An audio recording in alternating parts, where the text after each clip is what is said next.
Hi everyone, my name is Marvelous Akinloye. Welcome to my YouTube channel. Today I'll be making a video on how do you study effectively under less time and be able to understand the concept of the subject you're trying to reach. Okay, today I'll be giving us three main points on how we can read and understand so that we can get straight A's in our exams.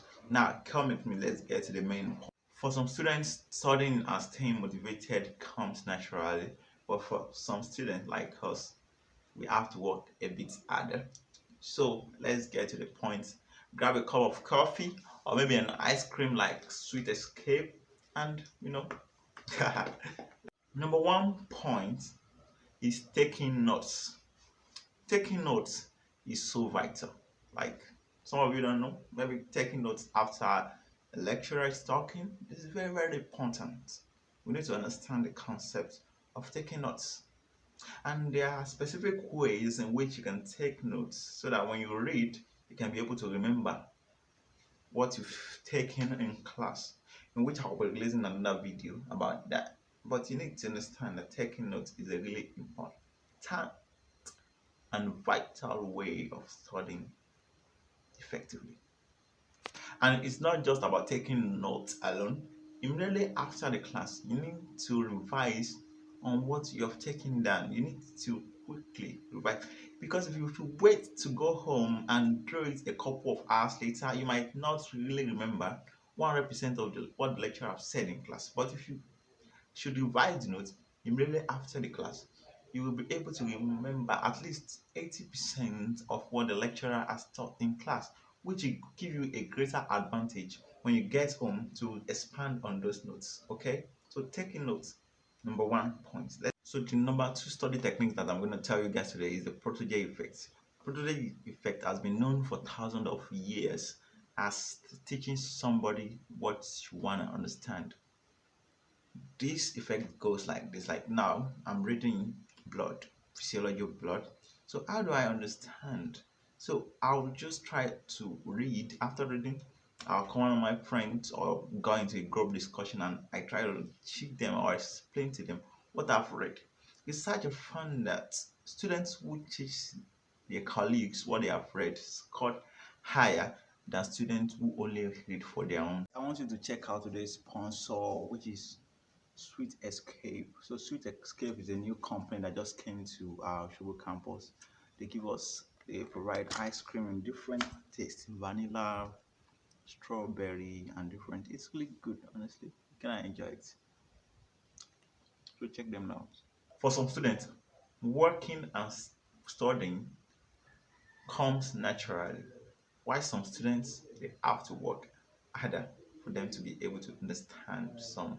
So when you teach someone else, research have found that you tend to read very well, that understand the material more because you know if you should teach someone else, the person might want to ask you a question.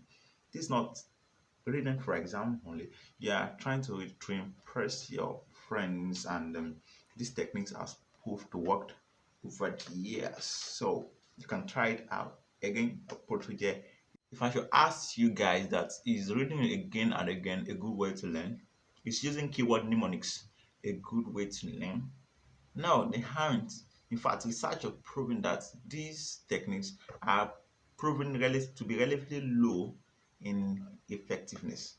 So what do you do if you can't read again and again? Okay, what do you do? Tell you something like distributed learning, spaced studying, or you should use the SQRR techniques, which means the S means survey. You know, after class, when you've taken note, I've said earlier, you survey those notes, you survey the book. Sometimes you have to use your textbook. They are not nervous, you need to understand, so just survey through, just try. Don't You're not reading, you're just checking the textbook. Like, when you take a newspaper, you just start reading.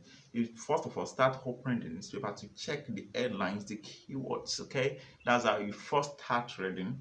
When you start reading the textbook, you just scan through first, you look at pictures, you look at illustrations. This shows you what the author is trying to communicate to you in that book. So the Q means question. After you survey, you're surveying, you're scanning through, you ask questions, you ask yourself a question. Okay, I see the image of a muscle spindle here. Okay, what does muscle spindle does? Like, okay, the intraocular fibers, where are they located? The brachial muscles, the deltoid muscle, the pectoralis major, the pectoralis minor, where is it located? What do they do? What are they there for? You ask yourself questions, you create interest for what you are reading. So that's what the questions means. Then after asking questions, you start reading. You start reading your book. Start reading. After reading, you recite. You don't just read, you try to recite so that you can get the concept into your head. So after reciting, then just review.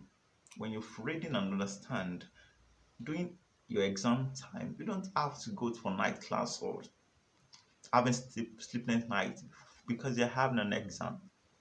You just have to review because you have already understand the concept. So, just review. Then you're gonna have your head. Another techniques is the Zeigarnik effect. The Zeigarnik effect is a concept in psychology that argues that we tend to remember interrupted tasks than the one that we finish.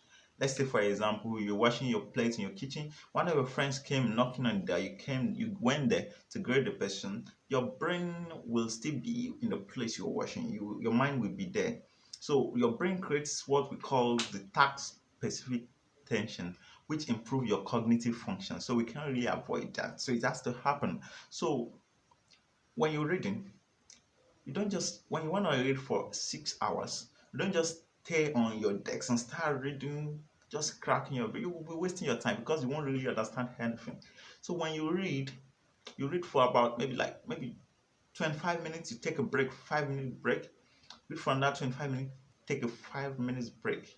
By the time you will read for 6 hours, you will have read for about 5.5 hours and taking a 30 minutes total break. You will see that you will be able to remember what you've read than just sitting there at that desk for roughly 6 hours. And then you found out that you have reading for just 1 hour and wasted just the remaining 5 hours. That's what I. Another technique is reading early in the morning. So this shows that waking up early is really, really important.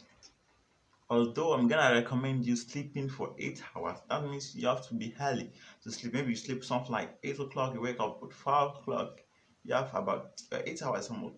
You can just stand up from your bed and start reading. Because I've found that when you read in the morning, you tend to understand what you're reading because your brain is still fresh. Okay? And one of the ways to jumpstart your brain in the morning is for you to drink water immediately you wake up because research have found that when you sleep and wake up, your brain actually uses a lot of water. When you sleep, it uses because of the metabolism that is going on. So when you drink water, then you restore your water balance back. And 100% okay in the morning, your brain is still fresh. So you tend to understand what you read more. So wake up early. But you might have thinking like, well, I sleep late at night. There's no way I want to sleep 8 hours, sleep like 12 o'clock. You have to set your priorities right. Why are you in the university? Are you here to chat on WhatsApp? Are you here to go to Paris? Then are you here to use Facebook? That's not what you are here for. The main purpose of being in the university is to read, is to study, is to improve your brain, is to improve your medulla oblongata. Last point is getting enough sleep. Sleep very well. Emma Asun, sleep.